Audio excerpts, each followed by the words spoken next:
Boa noite. Ei, pessoal, sejam bem-vindos. Tudo bem com vocês? Muito obrigada por estarem participando dessa live com a gente. Hoje nós vamos falar sobre assuntos muito interessantes. Deixa eu me apresentar. Vocês já me conhecem. Para quem não conhece, eu sou Larissa, sou médica, atuo na área da geriatria. Faço atendimento em São Roque do Canaã. E na live passada nós falamos um pouquinho sobre a importância da geriatria e da cardiologia. Então, como eu falei para vocês, a geriatria é uma especialidade que acompanha o indivíduo como um todo, né? Geralmente a partir dos 35 a 40 anos. Quando eu falei isso, muita gente ficou assustado. Falou, gente, mas eu pensei que a geriatria era só para idosos, né? Pessoas mais velhas, acima de 70, 60, 80 anos. Não, gente, é o acompanhamento do paciente como um todo. E é aquela questão que eu sempre falo, a importância de você ter um médico para chamar de seu, aquele que te acompanha, aquele que tem seu prontuário e aquele que você pode contar. Hoje eu vou estar convidando para falar aqui com a gente uma pessoa muito especial. O nome dela é Daiane Lamborghini, ela é nutricionista e vai entrar aqui com a gente hoje para falar sobre a importância da nutrição para manutenção da funcionalidade do indivíduo e também para a prevenção de algumas doenças, né? O que seria funcionalidade? Funcionalidade, pessoal, é o indivíduo se manter autônomo e independente. É aquele indivíduo que, apesar do envelhecimento, ele consegue manter a sua independência, ele é funcional. Então, o nosso papo aqui hoje é para falar um pouco sobre a importância da nutrição para manter essa funcionalidade, né? O envelhecimento funcional, que apesar das primaveras, né? Como muitos pacientes meus dizem, a funcionalidade vai se mantendo. Se a funcionalidade se mantém, a independência também se mantém. Isso é muito importante. Então, hoje nós vamos ver a importância da nutrição nisso daí. Então, vamos lá que eu vou convidar aqui a doutora Daiane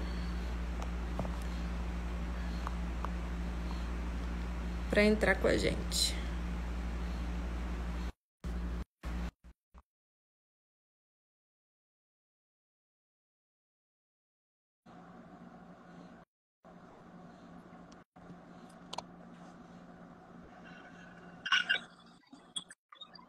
Peraí, deixa eu virar a câmera.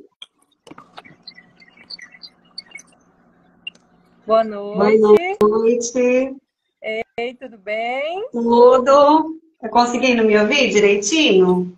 Sim, estou ouvindo direitinho. E vocês, pessoal, tá ouvindo bem a gente? Dá um ok aí, se tá ouvindo bem, tá tudo certo?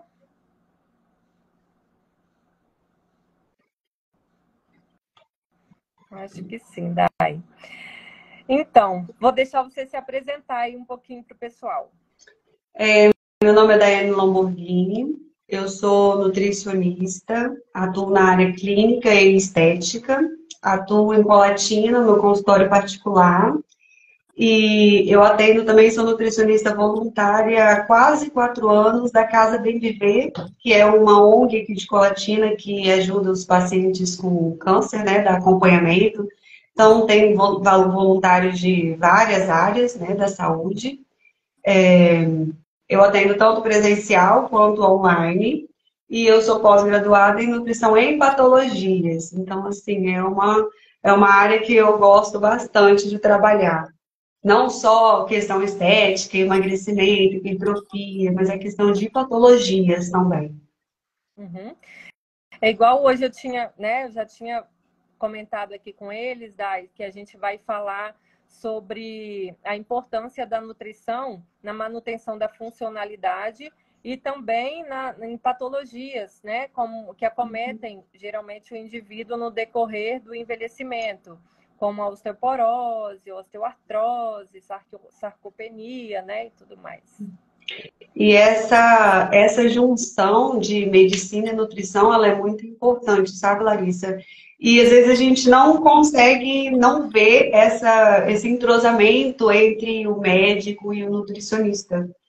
Porém, a alimentação, ela é a base de tudo e também ela que vai conseguir fazer tanto a prevenção, ajudar, né, na prevenção e no tratamento de várias patologias. Então, essa ideia sua de convidar outras áreas para fazer essa junção, eu achei, assim, bem legal e bem importante também. A gente precisava que a área da medicina fosse bem, interagisse bastante com a nutrição, que é muito importante, né? Como você falou, a gente vai falar um pouco sobre essa área óssea, né? Queria começar falando um pouquinho sobre a osteoartrose. A osteoartrose, ela é uma patologia que ela acomete as articulações, né? A degeneração da cartilagem que cobre o osso, né? Então, assim, é uma patologia que ela acaba trazendo muita dor, muita rigidez. Ela pode acometer qualquer articulação, né? E traz também um inchaço e inflamações. Você pode ver que algumas pessoas, vocês podem ver que algumas pessoas que têm a osteoartrose, ou osteoartrite também, que às vezes é chamada assim, nos joelhos, membros inferiores, geralmente estão com eles inchados, né? Porque acaba causando uma inflamação. E aonde a nutrição entra nessa parte da osteoartrite? Primeiramente, osteoartrose. Primeiramente, o peso. Tanto na osteoartrose como na osteoporose, que nós vamos falar também, o peso adequado, ele é muito importante. Por exemplo, uma pessoa que tem a osteoartrose em membros inferiores, sente muita dor no joelho, nos calcanhares, talvez está muito acima do peso, isso vai aumentar a dor, vai aumentar a inflamação. Então, você conseguir manter o peso, isso é muito importante. E a questão da inflamação. Existem vários alimentos que eles ajudam a controlar essa inflamação, né? São os alimentos anti-inflamatórios que nós chamamos, né? São alimentos que são muito importantes, não só nessa patologia, mas também em várias outras, como os alimentos, as verduras, legumes, as frutas, a cúrcuma também, né? Que hoje ela vem sendo muito falada, porque ela é um anti-inflamatório muito bom. E você manter também a massa muscular. A ingestão de proteína, ela é muito importante nessas doenças ósseas, né? Por quê? A nossa musculatura é ela que sustenta o nosso corpo. Então, como você disse, Larissa, sobre a gente começar desde cedo, que a geriatria não é o idoso, não é aquela prevenção, você começar desde cedo. E a construção de massa muscular, ela é importante nesse sentido, de começar desde cedo a fazer a construção de massa muscular. Entendeu? Porque se você chegar a ter uma dessas patologias, a osteoartrose ou a osteoporose, você tendo uma massa muscular boa, você vai sentir menos as dores, vai ter menos inflamações. Então, é muito importante essa questão. E como que a gente constrói massa muscular? Atividade física, claro, de acordo com o que você tem indicação, né? E a ingestão de proteínas de alto valor biológico. O que são essas proteínas de alto valor biológico? São aquelas proteínas que o nosso corpo ele absorve corretamente, que são as carnes magras, né? Com peixes, os ovos, e também a questão do colágeno, que é muito importante. E existe 2 tipos de colágeno. Nessa questão das articulações, nós usamos o colágeno tipo 2, que ele é específico para manutenção e tratamento das articulações, né? Então, sobre a osteoartrose, o que eu mais tive para falar sobre a alimentação, sobre a importância. A questão de hidratação também. As pessoas elas não têm noção de como beber água é importante, doutora. E é muito importante, porque o nosso corpo, para funcionar por inteiro, ele precisa de água. E na osteoartrose, muito mais. Por quê? Porque o líquido, a água, né, ela é um fator primordial e crucial para a manutenção do líquido sinovial, que é o que tem dentro das cartilagens, né? Então, assim, a hidratação ela também é muito importante nessa patologia. E quando a gente fala de água, assim, na sua opinião, tem uma quantidade ideal que é indicado? Tem uma quantidade e aí vai de cada pessoa. O mínimo indicado por pessoa é 35 ml por quilo de peso. Por exemplo, você vai pegar seu peso, 70 quilos, vai multiplicar por 35. Esse é o valor, a quantidade mínima que você tem que beber de água no dia. Entendi.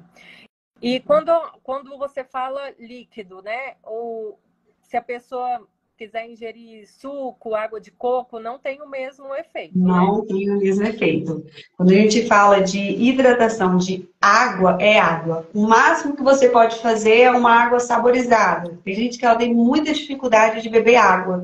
Então faz uma água saborizada, coloca um limãozinho ali, uma rodelinha de limão, de laranja, ou até um morango, né? E faz uma água saborizada. Mas chás, suco, refrigerante, não substitui a hidratação da água. Uhum.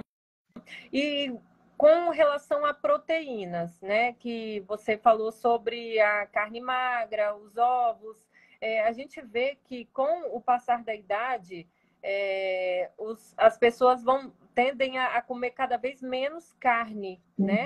A tendência por vários fatores, né? Um pouco relacionado à digestão, que vai ficando mais lenta, outras pessoas relacionadas à dificuldade de mastigação, né? Pelos problemas dentários, Sim. né? Às vezes uso de próteses, ou às vezes que não tem, né? Uma quantidade não tem dentes, né? Que são firmes para comer a carne. O ovo, ele substitui totalmente essa proteína? Sim. O ovo, hoje, ele é considerado o alimento mais completo que nós temos, tanto em questão de proteína, como de nutrientes, ácidos graxos, ômega 3, ele é o alimento mais completo que existe. Porém, algumas pessoas, como você citou, né, têm muita dificuldade, eu tenho muitos pacientes que têm dificuldade de ingerir proteína, seja de carne até de ovo, porque muita gente tem aversão ao ovo. Então, nós suplementamos com o whey protein, ou o que foi indicado, depende do grau da patologia, que aí tem outros tipos de suplementos que são específicos, né, para o idoso, dependendo da patologia dele. Mas hoje nós temos no mercado o whey, que é uma proteína de alto valor biológico, e quando há necessidade, a gente suplementa, sim, tá, essa proteína. Só que para poder suplementar, o paciente ele tem que estar de acordo com o nutricionista, fazer a consulta e a gente vai ver a quantidade que ele tem que tomar durante o dia. Mas existe também a possibilidade de suplementar com whey para que a pessoa consiga atingir essa quantidade de proteínas necessárias. Daiane, o whey e o Nutren Senior são diferentes, né? Sim. A questão do whey, ele é o soro do leite, né? O Nutren Senior, geralmente a gente passa ele para um paciente, às vezes acamado, com sarcopenia, geralmente a gente passa o Nutren Senior, né? Só que, mesmo que são dois tipos de proteínas diferentes, no nosso corpo vai ser absorvido como um aminoácido, entendeu? Então, por isso que a gente tem que, assim, olhar cada indivíduo. Se o indivíduo ele vai ter a necessidade do Nutren ou se ele pode substituir pelo whey normal, que também é uma proteína de alto valor biológico. Uhum. Essa ingestão de proteínas e essa suplementação, a gente tem que ter um olhar diferente para os renais crônicos? Sim. Antigamente, a gente falava que o renal crônico ele não podia passar de 0,8 gramas de proteína por quilo de peso, né? Hoje a gente já consegue chegar a 1 grama de proteína por quilo de peso. Uhum. Então, assim, independente se ele vai ter do Nutren, ou do whey, ou da própria carne, ou do próprio ovo, seria até 1 grama por quilo de peso. Passando disso, aí a gente já tem que analisar o caso da pessoa, entendeu? Aí a gente já não olha somente a questão de qual proteína vai colocar, mas também a quantidade da proteína que ela precisa naquele dia. Legal, interessante. Então, a proteína, né, a ingestão correta e às vezes a suplementação vai ajudar muito na manutenção e formação de massa muscular, né? Que é Exatamente. a massa magra, né? Exatamente, que é a massa magra, que é muito importante para tanto para o nosso corpo trabalhar, que a gente precisa da massa muscular intacta, né, das células musculares, quanto para nos manter em pé, né? E chegando nessas patologias, chegando em certa idade, vai ser muito importante que a pessoa tenha uma massa muscular saudável. Uhum. Daiane, o que eu vejo muito no consultório, principalmente pacientes mais idosos, é trocar o jantar pelo lanche da tarde. Então, por exemplo, eles deixam de jantar e passam a comer o pão com café com leite por volta das 5 horas e depois não comem mais nada. Você poderia estar falando um pouquinho para a gente sobre os riscos dessa troca? Então, a maioria dos idosos, até os que eu atendo aqui no consultório, eles não querem jantar, eles querem comer o lanchinho deles da noite. Então, essa troca não acho interessante porque eu não sei o que a pessoa comeu durante o dia, mas provavelmente se ela tomou café da manhã, fez uma colação, almoço, lanche da tarde, não jantou, fez um outro lanche, ela não alcançou a quantidade de vitaminas, minerais, nem proteína que ela necessita. Uhum. Então, assim, a gente precisa analisar esse paciente, porque se ele não conseguir fazer o jantar, a gente vai precisar, durante o dia, suplementar os outros vitaminas, nutrientes e proteínas que ele vai precisar por não estar fazendo essa refeição. Um indivíduo saudável, que não seja um idoso, a gente consegue fazer um lanche, não pão com manteiga, tá, gente? Tem que acrescentar uma proteína aí, nem que seja um ovo ou um queijo branco, tá? Cheddar não, queijo branco. Então, se até uma pessoa saudável, que não seja idosa, a gente precisa ajeitar o dia inteiro dela para ela poder fazer esse lanche. Então, imagina um idoso, né, que talvez tenha uma dessas patologias. Então, a gente precisa que ele ou faça a refeição de janta, ou que durante o dia a gente consiga suplementar tudo que ele vai precisar por não conseguir fazer essa refeição por último. Então, aí a gente já vê a importância do acompanhamento nutricional. Sim. Porque depois, o que acontece? Geralmente, esse paciente chega lá para mim com algum quadro infeccioso, a gente vai dosar a albumina dele, tá lá embaixo. Tá lá embaixo. Né? Então, já é um risco muito grande e a chance de combater uma infecção nessas condições é menor. Então, se você já vem, né? Se você já vem de um padrão de suplementação, com uma alimentação equilibrada, para manter níveis de proteínas adequados, você já melhora, né? Muita gente pergunta, eu queria fazer um exame para ver a imunidade. Como que eu faço para saber se a minha imunidade está boa, né? A minha imunidade está baixa? Aí, gente, para manter a imunidade, o principal passo é a alimentação. Alimentação. Principal passo é a alimentação. Pegando o gancho das proteínas e da massa muscular, a gente também já entra na osteoporose e sarcopenia. Porque a osteoporose, ela é uma condição que é caracterizada pela perda, né, da densidade óssea. O osso vai ficando mais frágil. Automaticamente a pessoa vai ficando mais fraca, o risco de fraturas é muito grande. Então, se a pessoa ela tem também uma massa muscular mais forte, o risco dela ter uma fratura ou dela cair, porque acaba tendo um desequilíbrio também dessa pessoa, né? É muito menor se você tiver a sua massa muscular uma boa massa muscular, uma construção boa, uma boa ingestão de proteínas também, né? Uhum. Pois pode falar, pode falar. Não, eu ia falar sobre a alimentação nessa questão da osteoporose, né? A importância também.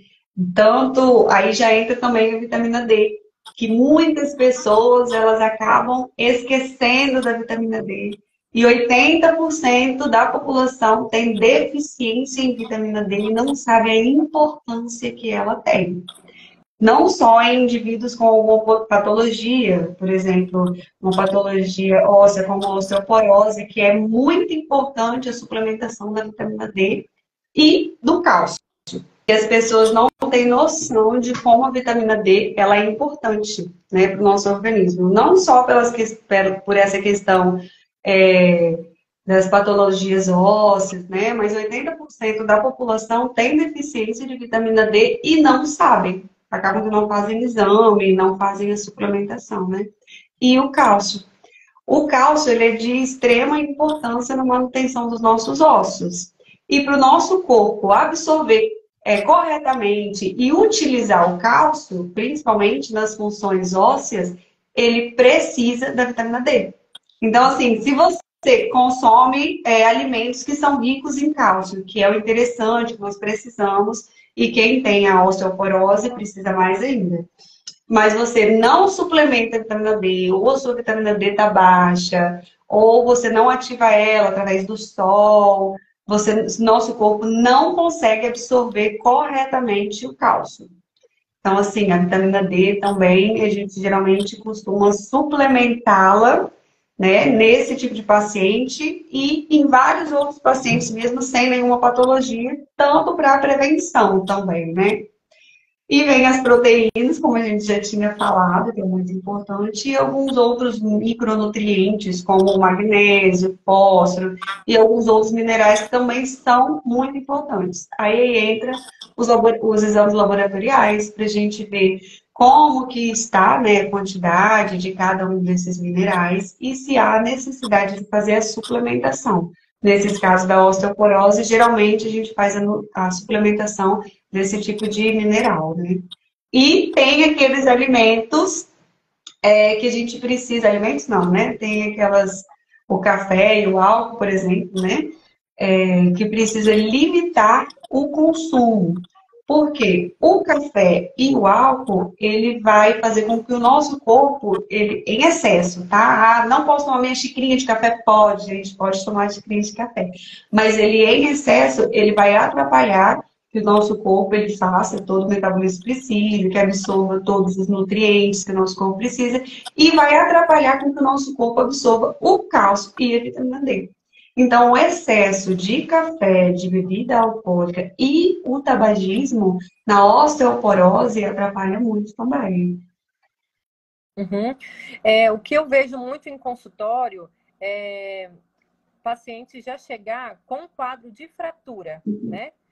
E aí a gente vai fazer a densitometria óssea desse paciente e a gente vê que ele tinha uma osteoporose bem grave, né? Que ele tinha um risco de queda e não foi tratado, não foi suplementado, né?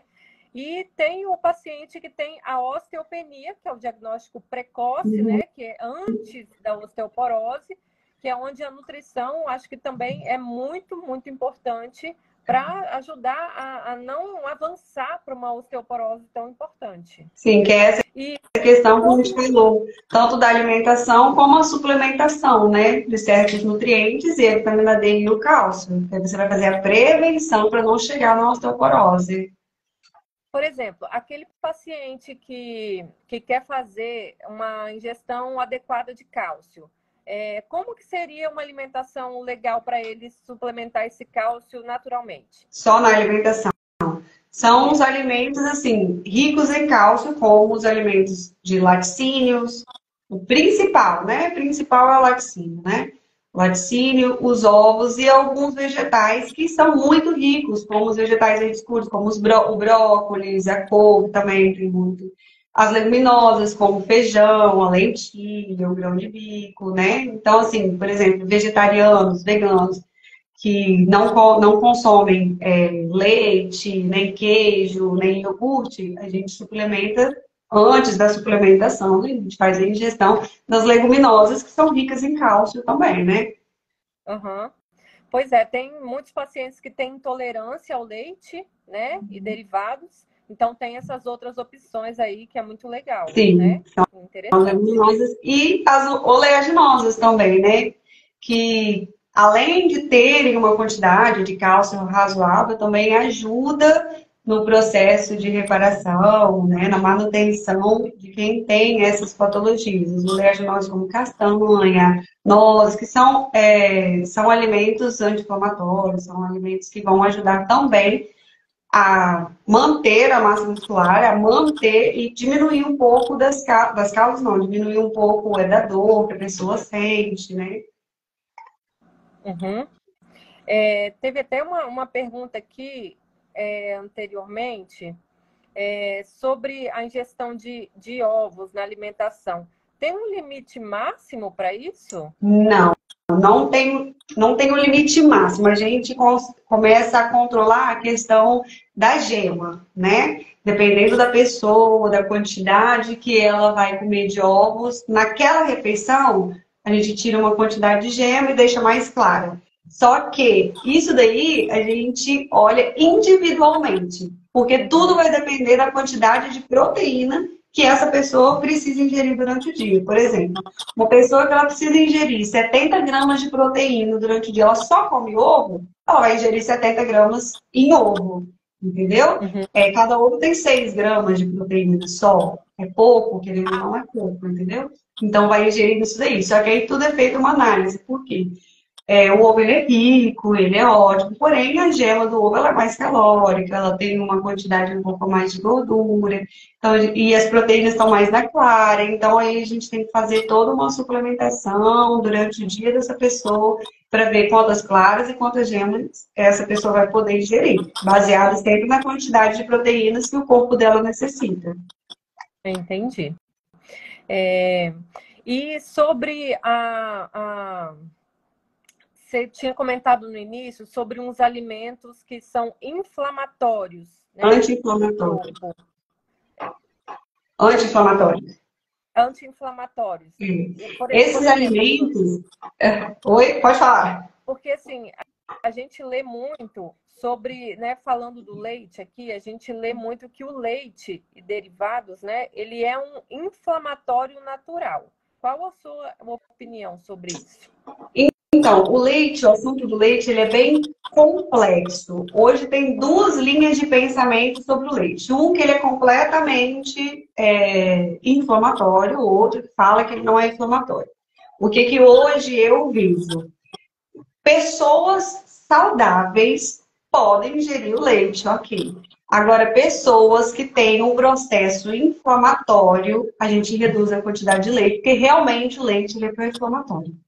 Mas uma pessoa que ela é saudável, que ele não tem nenhuma patologia, não tem uma gastrite, um refluxo, não tem uma osteoartrose, que é uma doença inflamatória, então ela pode ingerir.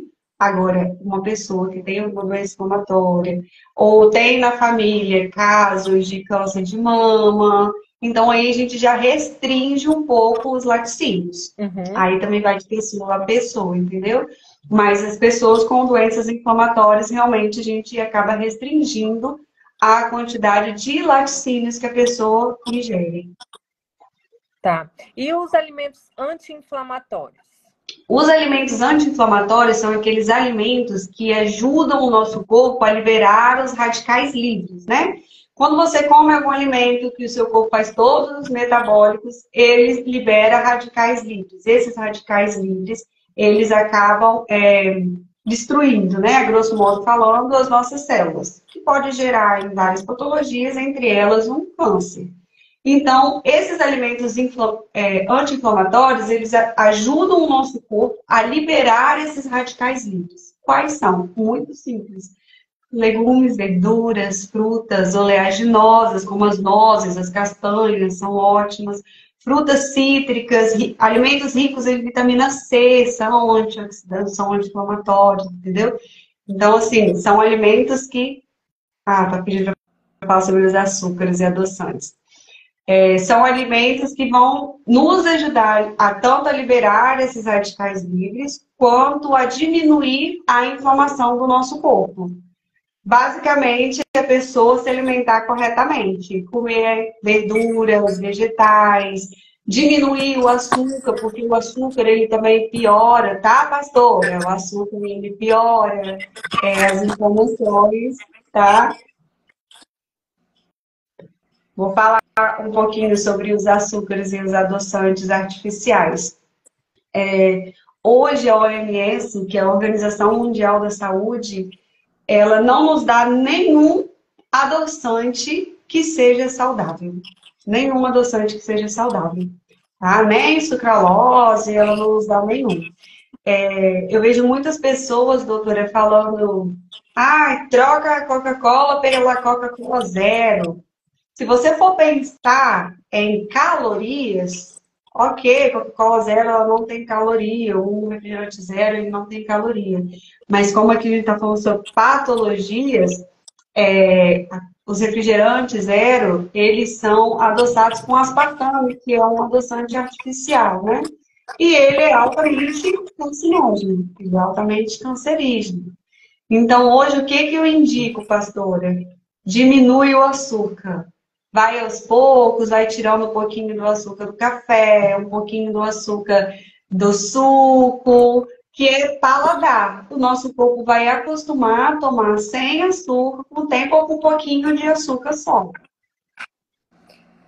que você fala sobre o açúcar, É doutor? complicado, eu sei. Assim, eu entendo, muita gente fala que é complicado, né? Que fala, nossa, mas café amargo, a pessoa que toma café amargo só pode que tenha a vida amarga, que é amarga. Não, eu tomo café amargo. Mas é uma questão mesmo de adaptação do paladar, eu acredito. Oi? Eu acredito que seja uma questão de adaptação do paladar mesmo, Sim. né?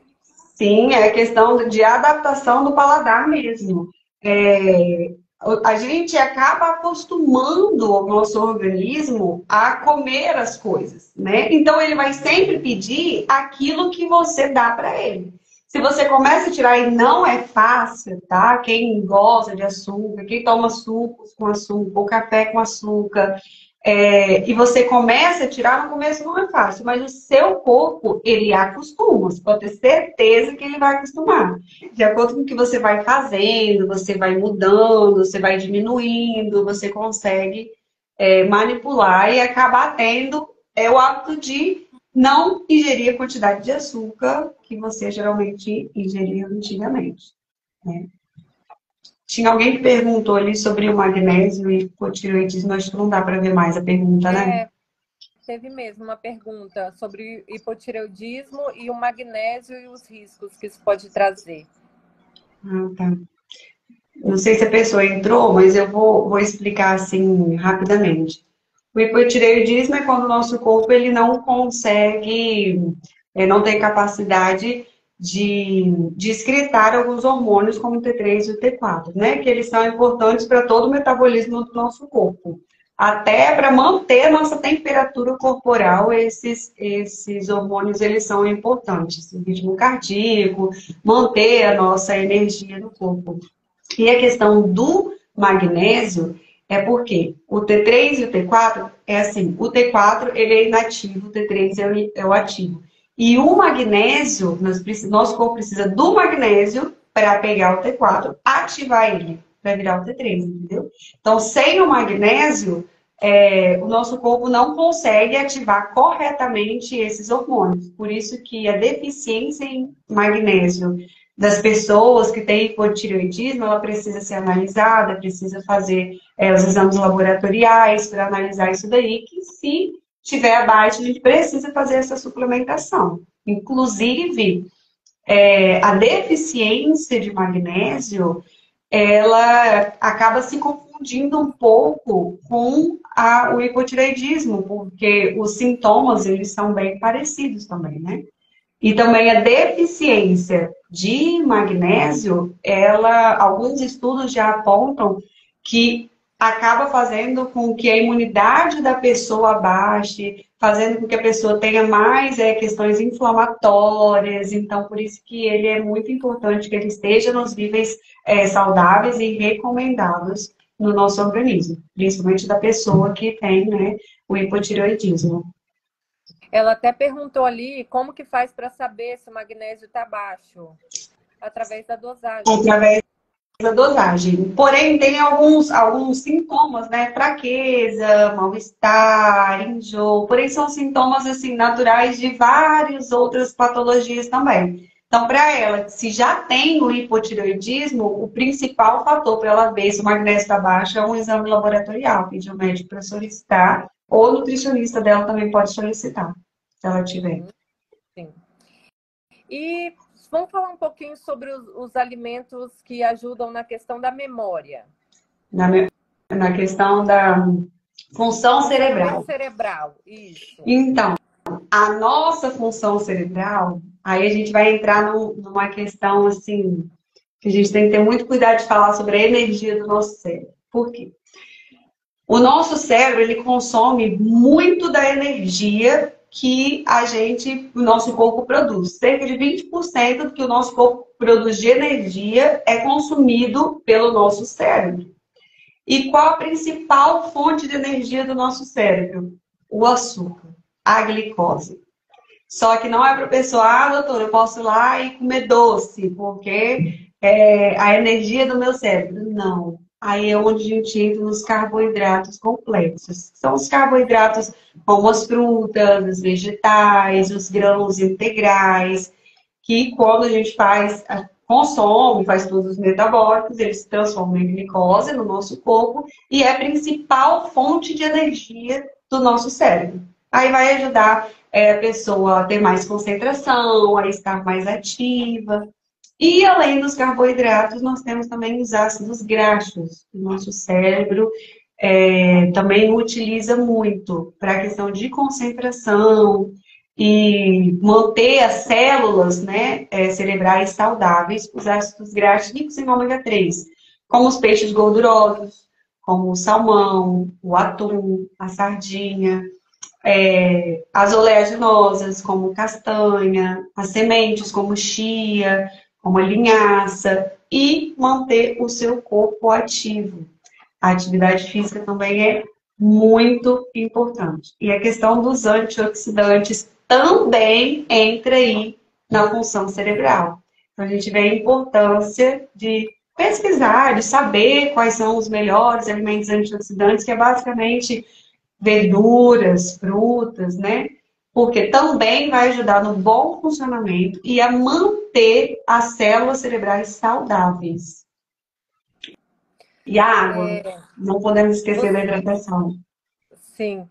Pessoas que falam que tem, né, se queixam de retenção hídrica. Isso está relacionado geralmente a baixo consumo de líquido ou tem geralmente outros alimentos associados? Existe a falta do consumo de líquido. Por exemplo, se você não bebe a quantidade de água necessária para o seu corpo fazer todos os metabólicos que ele precisa, o que ele vai fazer? Aquele pouco de água que você bebe, ele vai guardar, porque ele precisa de água.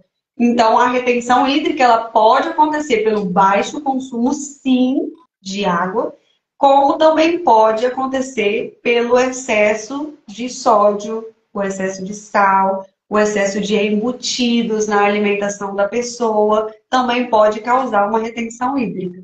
Assim como algumas outras patologias, como a má circulação, acaba tendo uma retenção hídrica nas pernas, né? Acaba inchando as pernas. Mas os principais fatores para a retenção hídrica é a falta de água e os alimentos ricos em sódio. Sim. Peraí que teve uma pergunta aqui. O Alzheimer, na sua opinião, pelos estudos, tem relação com a alimentação ou ainda não tem nada a respeito, assim?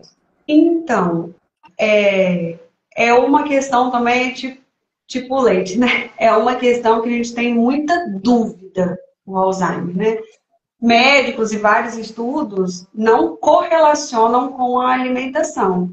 Mas existem vários estudos que, por exemplo, se você já tem uma predisposição a ter um Alzheimer, você tendo uma alimentação rica em gordura, em fritura, em açúcares, pode fazer com que adiante o processo, entendeu? Mas são vários tipos de estudos e são várias linhas diferentes. Eu acredito que se você tem uma predisposição, principalmente agora a gente está vivendo, depois da pandemia, a gente está muito incerto quanto à nossa saúde, quanto ao que nós comemos, quanto às patologias, como elas estão surgindo, né? A gente está meio perdido depois da pandemia.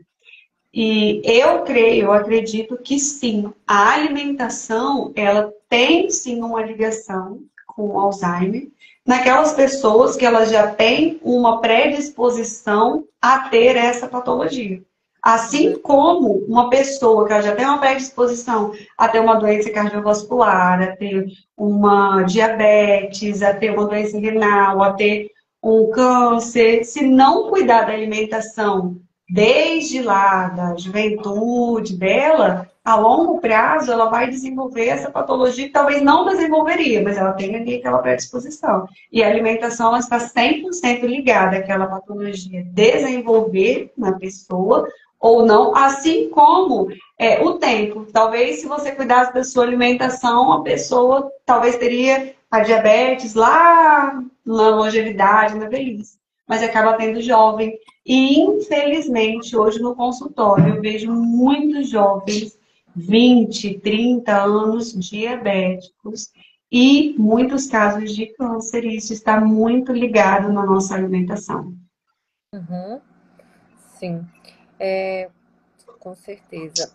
Teve uma pergunta aqui também. A pessoa quer saber se tem, eu acredito que o que ela quer saber é se tem alguma coisa que ajuda a tirar a afeição por doces, né? Provavelmente ela deve ter uma compulsão por doces. E deve ser difícil essa parte aí da reeducação alimentar. Então ela quer saber se tem alguma coisa que ajuda a tirar um pouco essa compulsão por doces. Tem sim. E eu vou te falar, existem deficiências vitamínicas no corpo da pessoa que faz com que ela tenha vontade de comer doce. Esse é um dos pontos também. Mas existem suplementos que também ajudam a controlar essa vontade de comer doce, que é o caso, como é o caso do picolinato de cromo. Aqui no consultório, a gente faz muita suplementação do picolinato de cromo com H. cambogia e algumas fibras, como o psyllium, né? Faz um fitoterápico que auxilia a pessoa a diminuir essa vontade de comer doce. Porém, essa vontade de comer doce, às vezes, também está ligada à ansiedade da pessoa. Se a pessoa é muito ansiosa, querendo ou não dar vontade, dá ainda mais vontade de comer doce. Aí a gente também faz uma alimentação voltada, né, para essa ansiedade diminuir, né? E também fitoterápicos, a gente trabalha com fitoterápicos que também ajudam a diminuir essa ansiedade da pessoa. Sim. A doutora Sara, que é cardiologista, está perguntando, né, está colocando aqui sobre o controle da pressão arterial relacionado ao consumo de sal e álcool.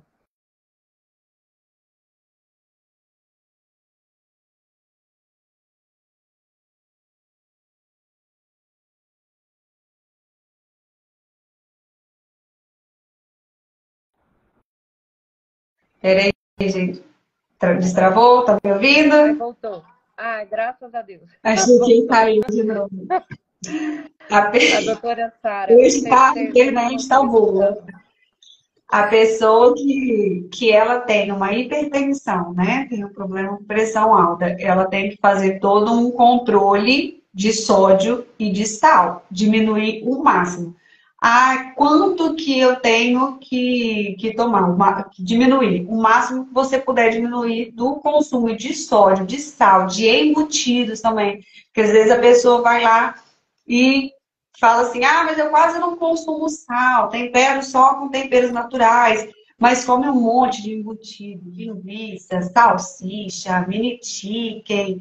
São alimentos que são ricos em sódio. Então, também são alimentos que vão subir a pressão arterial da pessoa, né?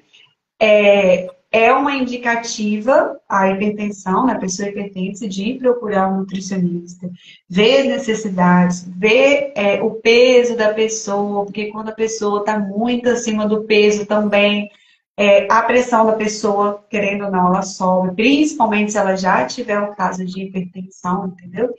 Então, é um caso de você ser encaminhada para um nutricionista para ver como estão as suas funções fisiológicas, metabólicas, e te dar a exata quantidade de sal que você vai poder ingerir. Mas, assim, é hipertenso? Já corta embutido, tempera com tempero natural e o álcool também. Pode diminuir o álcool. Isso aí. Vamos abrir aí para perguntas, Daiane? Pode abrir. Pode Uhum. abrir. Pessoal, vocês têm perguntas, querem tirar dúvida, talvez fora do tema que foi falado, alguma dúvida? Alimentação na menopausa. Oi, alimentação na menopausa. Então, a questão da menopausa, cada pessoa, ela reage de uma maneira diferente, né? Por exemplo, tem pessoas que sentem aquele calorão e tal. Nessas pessoas, a gente prioriza alguns chás que ajudam a diminuir esses calores que a pessoa sente. E a questão dos hormônios, a gente precisa estar sempre olhando como estão os hormônios, como que estão as vitaminas e os nutrientes, que também é muito importante. E só fazendo essa análise da pessoa que eu vou saber falar, não, a gente vai tirar certos alimentos. Por quê? Qual é a base da alimentação na menopausa? Uma alimentação saudável, uma alimentação pobre em frituras, em gordura, pobre em álcool. Cafeína também, sei que todo mundo ama café, eu amo café, mas assim, limitar a quantidade de café. Então, cada pessoa, ela responde de uma maneira diferente. Assim como algumas outras patologias, por exemplo, a gastrite. Tem pessoas que com um pepino ela passa mal, tem pessoas que não. Então, a menopausa é mais ou menos assim. A gente vai analisando cada pessoa para ver qual tipo de alimentação, qual estratégia alimentar a gente vai fazer para que ela não tenha tanto os sintomas da menopausa. E a doutora Sara tem uma pergunta aqui sobre dieta rica em potássio no controle da pressão.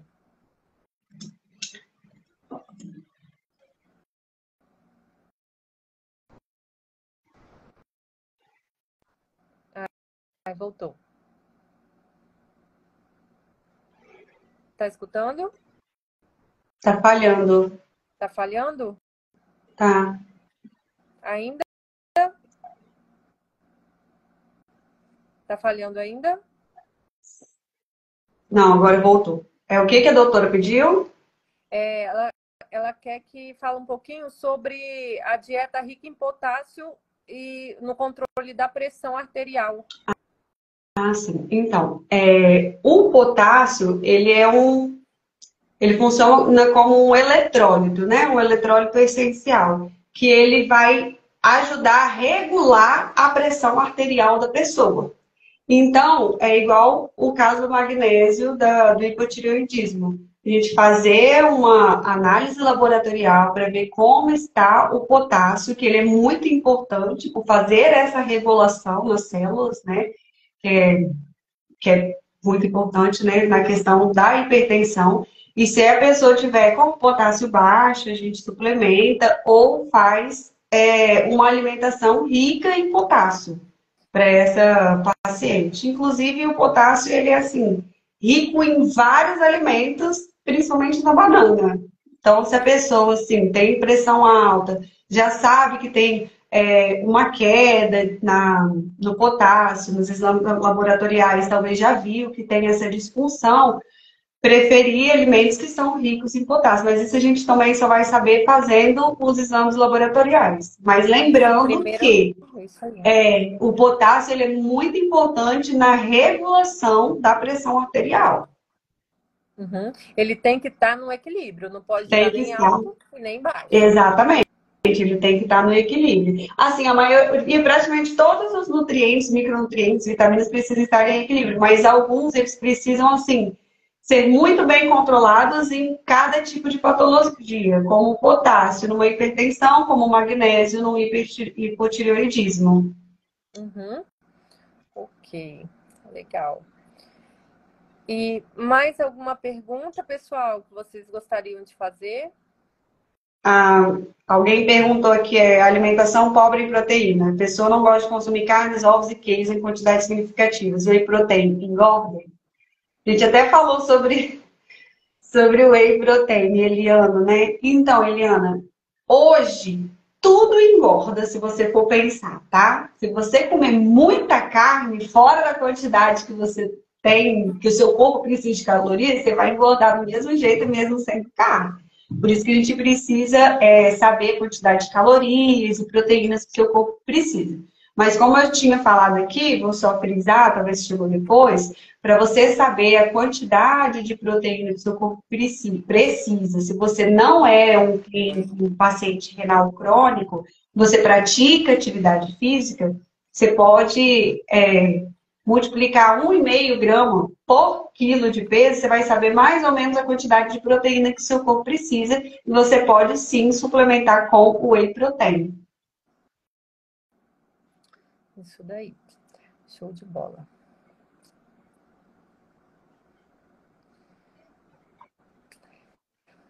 Mais alguma pergunta, pessoal?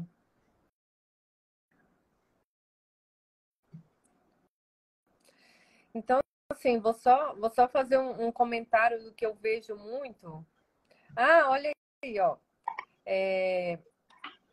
A pastora Suzy está perguntando sobre libido na terceira idade.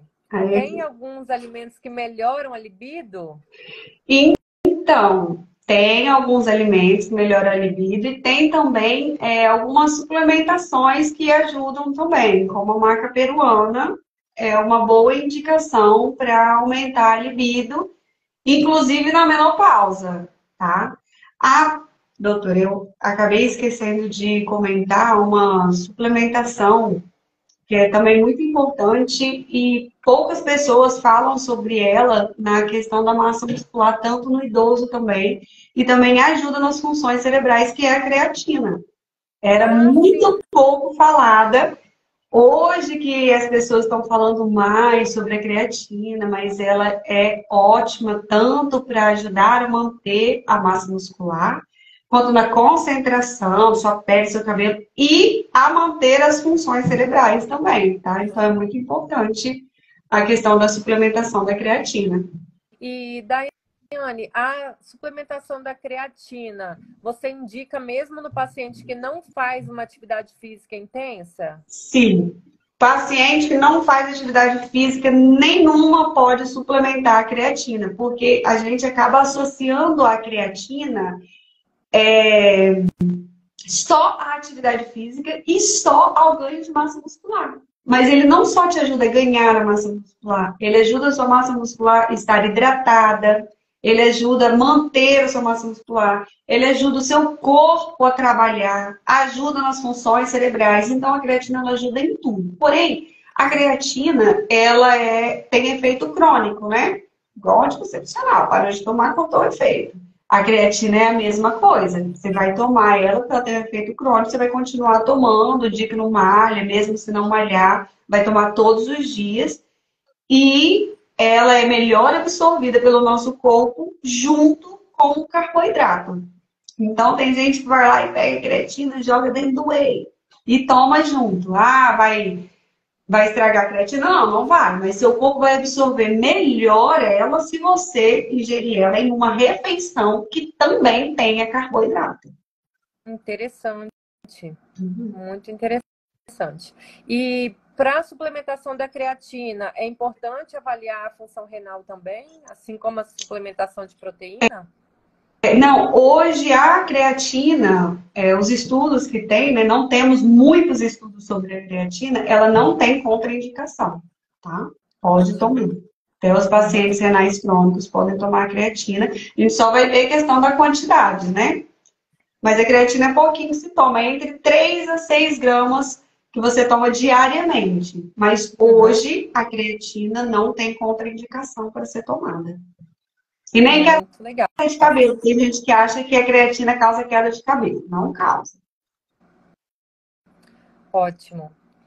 Perfeito. E aqui teve uma pergunta também sobre o adoçante xilitol. Perguntaram se ele é melhor do que stevia e tamarina. O adoçante, o xilitol, hoje, ele é considerado um adoçante ok, você comprar o pozinho, né, e utilizar ele. Ele não tem caloria, ele não tem contraindicação.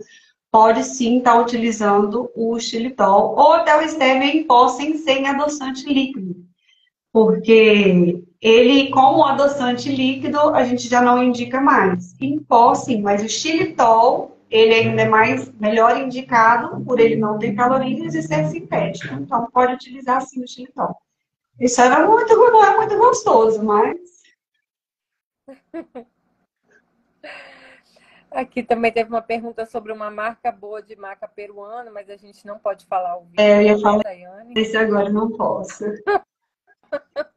O conselho de ética não deixa.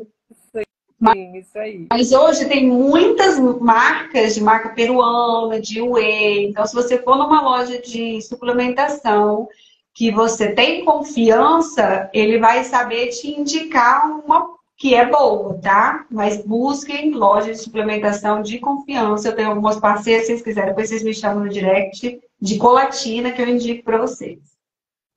Isso, legal. E você viu mais alguma pergunta aí que passou, talvez, que eu não vi? A Dani falou que o namorado dela malha, sem faz de whey, hipercalórico e creatina para ganho de massa muscular, apenas essa suplementação ajuda no ganho de massa. Não, aí fora isso daí é só alimentação, ele comer a quantidade que ele precisa, e no caso dele, ele precisa comer bastante, manda ele marcar uma consulta. Isso aí. E teve mais alguma coisa aqui? Ô, Eliana, a gente não pode citar marca de creatina, mas pesquisa, porque saiu uma lista com vários nomes de creatinas que foram aprovadas e reprovadas. Porque a creatina, ela pode ter até 20% que não seja creatina, geralmente é de polvilho.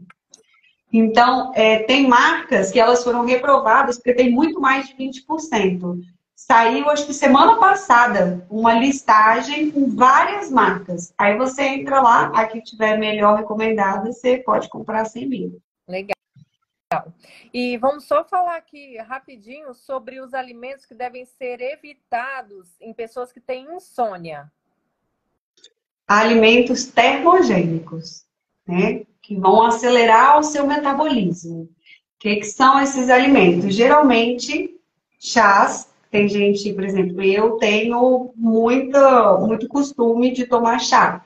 Os alimentos como os chás como chá verde, né? Hibisco, cavalinha, que acelera o seu metabolismo, são chás que você não vai utilizar. Os idosos não vão dormir também.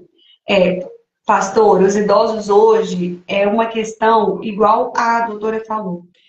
O idoso ele vai lá e come de noite um pão com manteiga puro, sem um ovo, sem uma proteína. Ele vai virar açúcar assim, ó, em 20 minutos, glicose. Então ele vai ficar acelerado, porque vai dar uma energia muito rápida para ele, entendeu? Então essa questão da alimentação noturna também é muito importante, porque ela precisa ser completa. Um carboidrato completo, uma proteína, uma fibra, para deixar assim a sua digestão um pouco mais devagar. Porque se você come só carboidrato, você vai dar só energia para o seu corpo, você vai dar só caloria, vai transformar em açúcar, você não vai conseguir gastar e vai ser transformado em gordura localizada. Então, assim, a questão do idoso, ele precisa ter uma alimentação correta à noite antes de dormir, que é uma refeição balanceada, como a doutora já tinha falado sobre isso, né? Então, assim, de ser analisado individualmente individualmente. O que que a pessoa está comendo antes de dormir, né? O que que ela está comendo durante o dia inteiro dela? Talvez durante o dia inteiro ela está naquela sonolência que não come direito. Aí chega de noite e come aquele monte de carboidrato. Ela não vai dormir. Né? Tem essa E os questão também. cochilos de dia que acabam com tudo. É, exatamente. Ah, e tem os chazinhos também que ajudam, né? Tem de camomila, de cidreira, né? Que podem Lulo, ajudar. passiflora. Exatamente. Tem muitos chás que ajudam muito, inclusive no meu perfil eu falo muito sobre chás, porque sou adepta a chás, né? Então, eu falo muito sobre o chás, tanto para dormir, termogênico, diurético, né? Também. A questão da hipertensão também, tá? É muito bom que a pessoa faça uma boa hidratação, uma boa diurese, porque ajuda a controlar também a hipertensão.